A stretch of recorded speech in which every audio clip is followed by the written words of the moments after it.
ሁሉም ሰዎች ቶሎ ብለው ወደ ቤታቸው የማይገቡ ከሆነ ወደ በረዶነት ይቀየራሉ። የሙቀት መጠኑ ከኔጌቲቭ 71 ዲግሪ ሴንቲግሬድ በታች የሚወርድባት መንደር ስትሆን ይህን ደግሞ ለማነጻጸር ያህል የፍሪጃችን የላይኛው በረዶ የሚሰራው ክፍል እንኳን ኔጌቲቭ 18 ዲግሪ ነው። ይቺ መንደር ከፍሪጅ 3 እጥፍ ትቀዘቅዛለች ማለት ነው። እዚች መንደር ላይ ከቤቱ በቂ የሚባለው ልብስ ሳይደረብ እና በቂውን ጥንቃቄ ሳያደርጉ ወደ ውጭ ከወጡ በጥቂት ደቂቃዎች ውስጥ እጅና እግሮትን ሊያሳጡት አልፎም ተርፎ ሕይወቶትን ሊቀጥፍ ይችላል። ይቺ ትንሽ መንደር አሚያኮም ትባላለች።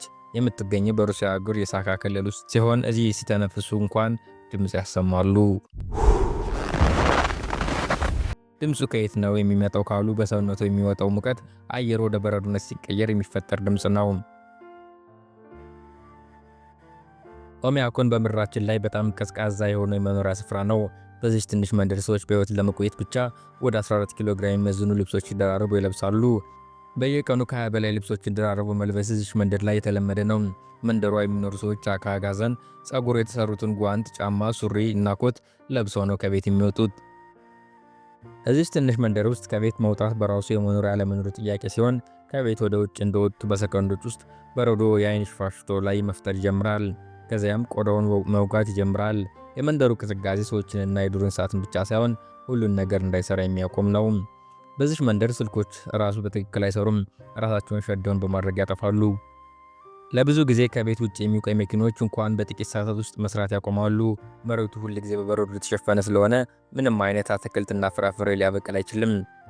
በጣም ከመቀዝቀዙ የተነሳ በአፍንጫዎት ውስጥ ያሉት ፀጉሮች እንኳን በበረዶ ይሸፈናሉ። የአካባቢው ደረቅ አየር ከቁጥጥር ውጭ በሆነ መልኩ ለሳል ይዳርጎታል። ይቺ ትንሽ መንደር 4.5 ካሬ ኪሎ ሜትር የምትሰፋ ስትሆን ወደ 800 የሚጠጉ ሰዎች በውስጡ ይኖራሉ።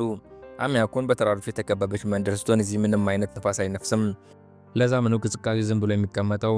በዚህ መንደር ላይ መሬቱ ዓመቱን በሙሉ በበረዶ እንደተሸፈነ ይቆያል።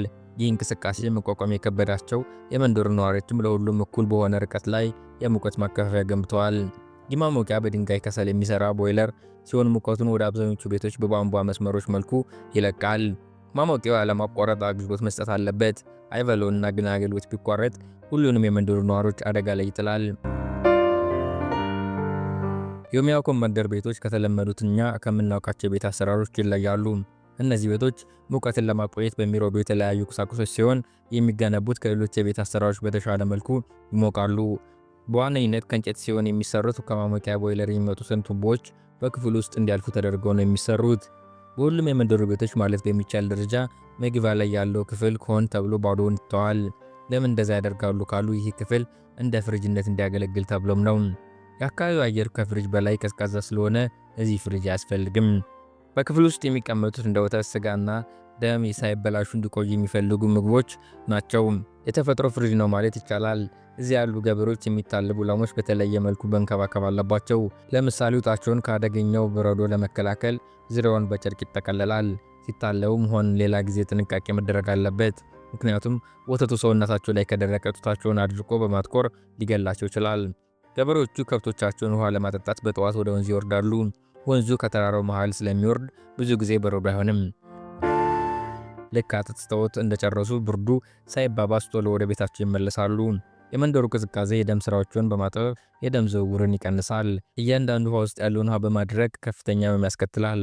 ቶሎ ካልደረሰበት ህዋሶችን ይገላል። አንዴ በበረዶ የጠቆረ ሰውነት ከመቆረጥ ውጭ ሌላ መፍትሄ አይኖረውም።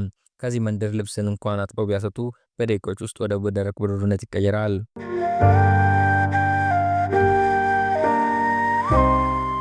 አሁን ደግሞ የኦሚያኮችን ፈረስ እስቲ እንመልከት።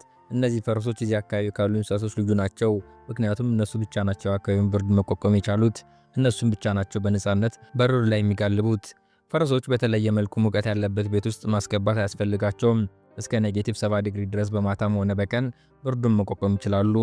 ይህንንም የሚያስችላቸው ልዩ ተፈጥሯቸው ነው። ከሌሎች አካባቢ ፈረሶች በተለየ አጫጭሮች ሲሆኑ ያ ሙቀት ከሰውነታቸው በብዛት እንዳይወጣ ይረዳቸዋል። ፀጉራቸው በራሱ ጥቅጥቅ ያለና ረጅም ስለሆነ ከብርዱ ይከላከላል። ፈረሶች ምን ይጠቅማሉ ካሉም ደግሞ እዚህ አካባቢ ፈረሶች ለምግብነት ይውላሉ። አዎ የፈረስ ስጋ ብዙ ስብ ስላለው ራሳቸውን ከብርድ ለመከላከል የአካባቢ ሰዎች ይመገባቸዋል። በበጋም በአካባቢ ፍራፍሬ ስለማይኖር እንደ ቫይታሚን ምንጭ ተደርገው ነው የሚታወቁት። ልክ ቄራ ከብቶች አርዶ ስጋቸውን እንደመከፋፈል ሁሉ እዚህ የፈረሶች ስጋ ለደንበኞች ይከፋፈላል።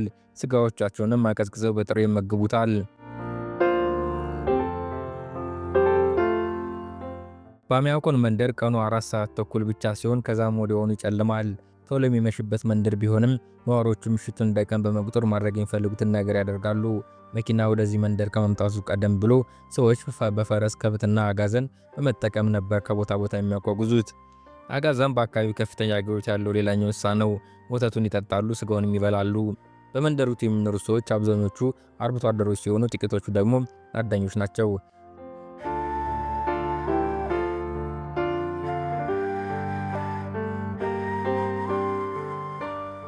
አደንን እንደ ዋነኛ ገቢ ምንጭነት የሚጠቀሙ ሰዎች ደግሞ አዋዋላቸው ከአርብቶ አደሮች ይለያል። አስቀድመው ወደ አደኑ ጫካ በመሄድ ድንኳን ይጥላሉ። ከዚያም ድንኳኑ ውስጥ እሳት በማቃጠል ከብርዱ ራሳቸውን ይከላከላሉ። ከዚያም በተከመረው የበረዶ ክምር ላይ በጥንቃቄ በመራመድ ወጥመዶችን ወደሚያጠምዱበት ቦታ ይሄዳሉ። ድንገት ግን መስመር ስተው የተሳሳተ ቦታ ቢረግጡ በረዶ ተሰብሮ ወደ ውሃ ውስጥ ሊሰምጡ ይችላሉ። በዚህም ብዙ ሰዎችን ሕይወታቸውን አጥተዋል። አይበለውና ድንገት ውሃ ውስጥ ቢገቡና ሰው አብሯቸው ከሌለ ከውሃው አይተው ቢወጡ እንኳን ብርዱ ደም ዝውውራቸውን ስለሚቀንሰው እዛው እግራቸው ተሳስሮ ተሰቃይተው ይሞታሉ።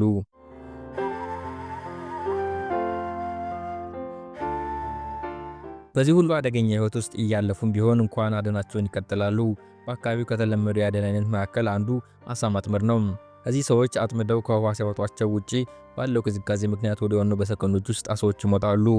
ይህም ማለት ውሃ ውስጥ ያለው ቅዝቃዜ ውጭ ካለው ቅዝቃዜ አንጻር ይሞቃል ማለት ነው። ብርዱ ለአሳዎቹ እንኳን ከባድ ነው። የተጠመዱት አሳዎች በብርዱ ከመድረቃቸው የተነሳ ለመቁረጥ እንኳን መጀመሪያ በጥቂትም ቢሆን መሞቅ ይኖርባቸዋል። ሲበሏቸው እንኳን ጣዕማቸው ማወቅ አይችሉም። ይልቁንስ በረዶ በረዶ ነው የሚሉት። ምን ይሄ ሁሉ ስቃይ ውስጥ ከተታቸው ካሉ ደግሞ በዚህ መንደር አደን ራሱ አምልኮ ይዘት አለው። አድነው በመጡ ቁጥር ከተያዘው እንስሳ ላይ ስጋ ቆርጠው እሳት ውስጥ በመጨመር ተፈጥሮ ሆይ ስጦታችንን ተቀበይ፣ ስኬት ውጤታማ የሆነ አደንን የምድሪቱን በረከት ስጪን ይላሉ። በሻማዎቹ እምነት መሰረት ለመንፈሶቹ መገበራቸው ካቆሙ አደናቸው የተሳካ እንደማይሆን ያምናሉ። ካልገበርን ምንም አይነት እንስሳ ይዘን አንመለስም ብለው ያምናሉ። እዚህ መንደር ላይ ከሚገርሙት ነገሮች መካከል የሚጠመዱት እንስሶች የሚሞቱት ወጥመድ የሚገል ሆኖ ሳይሆን በሚያዙበት ቦታ ያለውን ቅዝቃዜ መቋቋም ስለሚያቅታቸው ነው። ተፈጥሮ እዚህ መንደር ላይ ምንም ቀልድ አታውቅም። ሌላው ደግሞ በኦማያኮን ውስጥ ብዙ ጥንቸሎች አሉ። ቀደም ሲል ጦርነቱ በነበረበት ወቅት ህዝቡ በህይወት የተረፈው ጥንቸል በማደን ነው። የጥንቸሎቹ ስጋ በጣም ለስላሳና ምንም ስብ የሌለው ሲሆን በአካባቢው ተወዳጅ ነው። ምን ነው እዚህ አካባቢ ስነ ጥበብ የለም እንዳይሉ ደግሞ በዚህ አካባቢ ከከብቶች ኩበት የተሰሩ ሐውልቶችን ማስተዋል የተለመደ ነው። በቪዲዮ ላይ የምትመለከቱት ሐውልት ሙሉ ለሙሉ ከላሙ ኩበት የተሰራ ሲሆን ከ360 ኪሎ ግራም በላይ ይመዝናል። የተሰራው በአካባቢ በሚኖረው አንድ አርሶ አደር ነው። ነገሩ ግን በአካባቢ የሚገኙ ልዩ ልዩ ነገሮችን እንኳን ቀርጾ ለማስተላለፍ ካሜራውን ደጋግሞ ያሞቁ ካልሆነ በቀር በደቂቃዎች ውስጥ በበረዶ ይሸፈናል። የአካባቢው አየር ንብረት የውሃ ቧንቧዎችንም ሆነ የፈሳሽ ቆሻሻውን ለማስወገድ አስቸጋሪ እንደሆነ አድርጎታል። ምክንያቱም ደግሞ እዚህ የቧንቧ መስመሮችን ሆኖ ሌሎች መስመሮችን ለመዘርጋት ቢሞክሩ መስመሮቹ ወዲያውኑ ወደ በረዶነት ስለሚቀየሩ ነው። በኦማያኮን መንደር በሮቶ የሚጠራቀም ውሃ በስተቀር ከከተማው የሚለቀቅ ምንም አይነት ውሃ የለም። በቤት ውስጥ የሚገኝ ሻወርም ሆነ ሽንት ቤት የላቸውም። እዚህ የፍሳሽ መስመሮችን መዘርጋት ባለመቻላቸው ጓሮ በሚገኙት ቀዝቃዛ ሽንት ቤታቸው መጠቀም ግዴታ ይሆናል። ሽንት ቤት ለመሄድ እንኳን በጣም ብዙ ልብስ ደራርቦ መሆን ይኖርቦታል። ደራርቦ ራሱ በቶሎ ተጠቅሞ ካልወጡ ቅዝቃዜው አደገኛ ነው የሚሆነው። ብርዱ ኃይለኛ ከመሆኑ የተነሳ የሰው አይነ ምድር እንኳን በረዶ በመሆን እስከ 2 ሜትር ድረስ ወደ ላይ ይደራረባል። ለዛም ነው እንዳይቆለሉ በማሰብ የቤቱ ነዋሪዎች የቀዘቀዘውን አይነ ምድር የሚሰባብሩት። ገላንም ለመታጠብ ሆነ ምግብ ለማብሰል እቃዎችን ለማጠብ ወይም ለመጠጥ ንጹህ አስፈላጊ መሆኑ የታወቀ ነው። ግን ንጹህ ውሃ ማግኘት እዚህ መንደር ላይ ብዙ ጥረት የሚጠይቅ አስቸጋሪ ሂደት ነው። እዚህ ያሉ ሰዎች ለዕለታዊ አገልግሎት የሚውል ንጹህ ውሃ ለማግኘት ሲሉ በወንዞች ውሃ የሚፈጠሩ በረዶችን ይሰበስቡና ከዛ እሱን ያቀልጣሉ። ይህ በረዶ የሆነ ወንዝ ብቸኛ የውሃ ምንጫቸው ነው።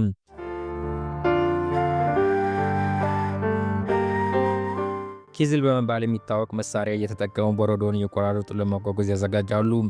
ስፍራው ከሌለው በተለየ መልኩ ስለሚቀዘቅዝ ቶሎ አዘጋጅተው ከቦታው ዞር ማለት ግዴታቸው ይሆናል። ድሮ አባቶቻቸው በረዶን በበሬ ነበር እየጎተቱ ሲያጓጉዙ የነበረው። አሁን ግን እነርሱ በበረዶ ላይ የሚሄድ ሞተር ስላላቸው በሱ የተጎተተ ወደ ቤታቸው ይወስዳሉ።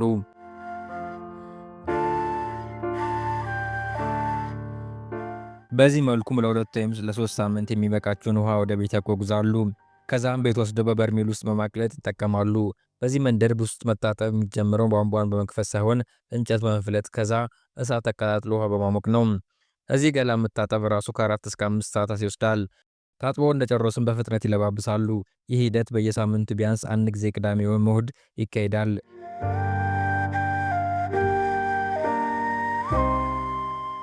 ልጆቻቸው ትምህርት ቤት ለመሄድ ከእንቅልፋቸው የሚነቁት ገና በጠዋት ነው። በዚህ መንደር ጠዋት ብለው የሚጠሩት ጥቅጥቅ ጨለማውን ከፍተኛ ቅዝቃዜ ያለበትን ሰዓት ነው። ልጆች በቤት ውስጥ ባለው የሞቀ ውሃ ፊታቸው ይታጠባሉ። ከዛ ደግሞ ጥርሳቸውን ይቦርሻሉ። መጸዳጃ ቤት በመጠቀም ከፈለጉ ግን ልክ እንደ ወላጆቻቸው የግድ በብርድ ውስጥ ማለፍ ይኖርባቸዋል። ልጆቹ በየቀኑ ግማሽ ኪሎ ሜትር ያህል ለሚርቀው የትምህርት ቤት ጉዟቸው ብዙ ልብስ ደራርበው ይለብሳሉ። ፊታቸው ላይ ደግሞ ሻርፕ ይጥላሉ። አፋቸውንና አፍንጫቸውን በመሸፈን በብርድ ከሚመጣው ጉንፋን መሰል ሳል መከላከል ይኖርባቸዋል። በእያንዳንዱ ቀንም ወላጆቻቸው ልጆቻቸውን ይዘው እስከ ትምህርት ቤት ድረስ አብሯቸው ወክ ያደርጋሉ። በሙያ ከሆኑ መጠኑ ከኔጌቲቭ 55 ዲግሪ ሴንቲግሬድ በታች ካልቀነሰ በቀር ትምህርት ቤቱ ክፍት እንደሆነ ይቆያል። ከዚህ ሙቀት መጠን በታች ከሆነ ግን ወደ ውጭ መውጣት በጣም አደገኛ ስለሚሆን በእነዚያ ወቅቶች ትምህርት ቤቶች ቢሆን ይዘጋሉ። ሌላው እዚህ መንደር ላይ መኖር ከባድ ከሚያደርጉት ነገሮች መካከል አንዱ ድቦች ናቸው። ምክንያቱም ድቦች ለምግብነት የሚውሉትን እንስሶች ቤታቸው ድረስ በመግባት ስለሚበሉባቸው ነው። እሾህን በእሾህ እንዲሉ አዳኞች ከእነዚህ ድቦች ራሳቸውን ለመከላከል የሚጠቀሙት መንገድ ልዩ ብልሃት ነው። መጀመሪያ የሌሎችን እንስሶችን ስጋ በመጠቀም ቀበሮን ያጠምዳሉ። ከዛ ደግሞ በአጥማጆች የቀበሮ ስጋ ተጠቅመው ድቦችን ያጠምዳሉ። በዚህ መልኩ የድቦችን ቁጥር እንዳይጨምር ያደርጋሉ። ይህ ካልሆነ የድቦች ቁጥር ቶሎ ስለሚጨምር ትልቅ ችግር ውስጥ ይወድቃሉ። በሚያውኮን ውስጥ ያለው ቅዝቃዜ በጣም ከባድ ከመሆኑ የተነሳ በጣም ዘላቂ ወይም ረጅም ያገለገለ ዘመን ያላቸው መኪኖች እንኳን ተገቢውን ቅድመ ጥንቃቄ ካልተደረገላቸው በአጭር ጊዜ ውስጥ ስራ ያቆማሉ። እዚህ መንደር ውስጥ መኪና ሞተሩ ጠፍቶ ለጥቂት ሰዓታት እንኳን ከቤት ውጭ ፓርክ ከተደረገ ሙሉ ለሙሉ ይቃጠላል፣ ይቀዘቅዛል። ስለዚህ ያለ ሙሉ ቅዝቃዜ ማስወገድ ሂደት ሞተሩ በጭራሽ አይነሳም። በዚህ መንደር ሞተሩን ያጠፋ መኪና በሙሉ ከላዩ ላይ በረዶ ወዲያውኑ ይጋግራል። ጎማው እንደ ድንጋይ ይጠነክራል፣ ከዛም ወዲያውኑ ይተነፍሳል። ይህም የሚሆነው ውስጥ የተሞላው አየር ቀዝቅዞ ስለሚሸማቀቅ ነው። ይባስ ብሎም መኪናው የናፍጣ ነዳጅ የሚጠቀም ከሆነ የመኪናው ነዳጅ ማጠራቀሚያ ታንከር ውስጥ ያለው የናፍጣ ነዳጅ ሙሉ በሙሉ ወደ በረዶነት ይቀየራል። ስለዚህ እነዚህን የድሮ መኪኖች መንዳት ከተፈለገ መጀመሪያም የተጋገረውን በረዶ ከመኪናው ላይ ማራገፍ፣ ከዛ መኪናውን ክሪክን በመጠቀም ወደ ላይ ከፍ ማድረግ፣ ከዛ ደግሞ ሸራ በማልበስ እነዚህ ልዩ የማሞቂያ ጀቶችን ተጠቅመ ማሞቅ ይኖርብሃል። ቢያንስ ለ3-4 ሰዓታት ያህል ተሸፍኖ ሙቅ አየር ወደ መኪናው መግባት አለበት። ከዛ ነው እድለኛ ከወዱ ሊነሳ የሚችለው። ይህን ሁሉ ማድረግ ካልፈለጉ ግን በአካባቢው ልዩ መልኩ የሚሰሩት የሚሞቁ ጋራጆች ጋር በመሄድ ይኖርባቸዋል። እዚያ ሞተሩን አደጋ ላይ ሳይጥሉ መኪኖቻቸውን ለብዙ ወራት ማስቀመጥ ይችላሉ።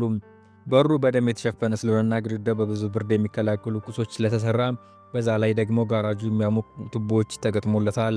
እነዚህ ልዩ ጋራጆች ሙሉ ተይዘው ከሆነ ቦታ ካላገኙ ግን በራሳቸው ሁሉን ነገር በማድረግ ይጠበቅባቸዋል።